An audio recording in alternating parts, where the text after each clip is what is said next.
Hello friends, আসসালামু আলাইকুম। Welcome back to again SM review. আশা করি আপনারা সবাই ভালো আছেন। আজকে আমরা আলোচনা করব Realme C35 সম্পর্কে। ফোনটি অ্যানাউন্সড হয় 10ই ফেব্রুয়ারি 2022-এ এবং ফোনটি ইন্টারন্যাশনালি মার্কেটে আসে 14ই ফেব্রুয়ারি 2022-এ। তবে কিছুদিন আগে বাংলাদেশে অফিসিয়ালি লঞ্চ হয়। আর আজকে আমরা এই ফোনটির বিস্তারিত আলোচনা করব। চলুন তাহলে শুরু করা যাক আজকের ভিডিও। আর অবশ্যই আপনি যদি আমার চ্যানেলে নতুন হয়ে থাকেন তাহলে চ্যানেলটিকে সাবস্ক্রাইব করবেন।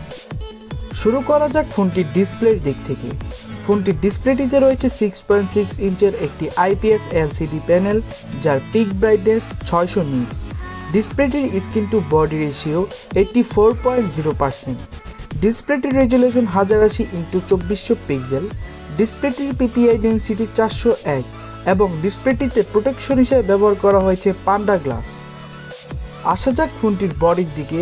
ফোনটির ডাইমেনশন 8.1 মিলিমিটার, ফোনটির ওজন 198 গ্রাম। ফোনটির সাইড ফ্রেমটি এবং ব্যাক শেলটি প্লাস্টিকের তৈরি। ফোনটিতে আপনি একই সাথে দুইটি সিম অথবা একটি সিম একটি মেমোরি ব্যবহার করতে পারবেন। ফোনটির ডান দিকে রয়েছে সাইড মাউন্টেড ফিঙ্গারপ্রিন্ট সেন্সর, তার ওপরে রয়েছে ভলিউম ভোকার। ফোনটির নিচের দিকে রয়েছে USB Type-C port, 3.5mm headphone Jack এবং সাউন্ড স্পিকার গ্রিল, এবং ফোনটির ওপরের দিকে রয়েছে সেকেন্ডারি মাইক্রোফোন। আসা যাক ফোনটির ক্যামেরা সেকশনের দিকে। ফোনটির সামনের দিকে রয়েছে V-Notch সিস্টেম, যার মধ্যে 8 মেগাপিক্সেলের f2.0 ওয়াইড অ্যাঙ্গেল সেন্সর রয়েছে এবং এটি দিয়ে আপনি 720p 30 fps এ ভিডিও রেকর্ড করতে পারবেন। আসা যাক ফোনটির ব্যাক সাইডের ক্যামেরার দিকে। ফোনটির ব্যাক সাইডে রয়েছে বড়সড় কাটআউটের মধ্যে 3টি ক্যামেরা বাম, যার মেইন ক্যামেরাটি 50 মেগাপিক্সেলের f1.8 ওয়াইড অ্যাঙ্গেল, 2 মেগাপিক্সেলের f2.4 ম্যাক্রো এবং 0.3 মেগাপিক্সেলের f2.8 ডেপথ সেন্সর। ব্যাক সাইডের ক্যামেরাটি দিয়ে আপনি 1080p 30 fps এ ভিডিও রেকর্ড করতে পারবেন। আসা যাক ফোনটির ইন্টারনাল বিষয়ে, ফোনটির হার্ডওয়্যার, সফটওয়্যার এবং ফোনটির স্টোরেজের দিকে। ফোনটির অপারেটিং সিস্টেমটি Realme UI 2.0 বেসড Android 12। এবার কথা বলবো ফোনটির প্রাণকেন্দ্র, ফোনটির চিপসেটের বিষয়ে।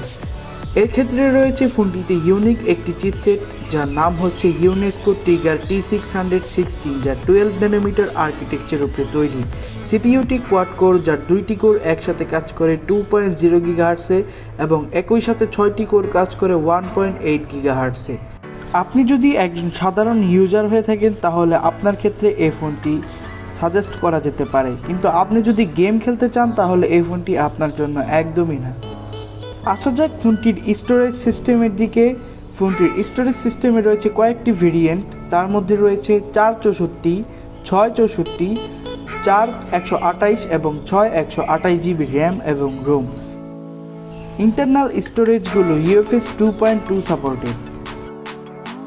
আসা যাক ফোনটির ব্যাটারি সেকশনের দিকে। ফোনটিতে রয়েছে 5000 mAh এর লিথিয়াম পলিমারের একটি ব্যাটারি এবং চার্জিংয়ে রয়েছে 18 ওয়াটের মতন ফাস্ট চার্জিং সুবিধা।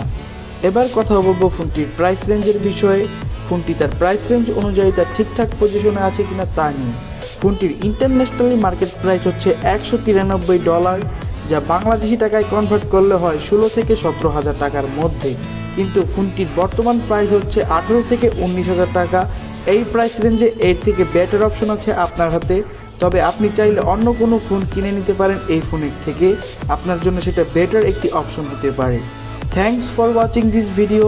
দেখা হবে নেক্সট কোনো ভিডিওতে। আশা করি আপনারা সবাই ভালো থাকবেন। আর যাবার আগে একটি কথাই বলার আছে, আপনারা আমার চ্যানেলটিকে সাবস্ক্রাইব করে রাখেন যাতে নেক্সট কোনো ভিডিও আপলোড করলে আপনাদের চোখের সামনে আসে এবং ফোনের ডিটেলস সম্পর্কে আপনারা জানতে পারেন।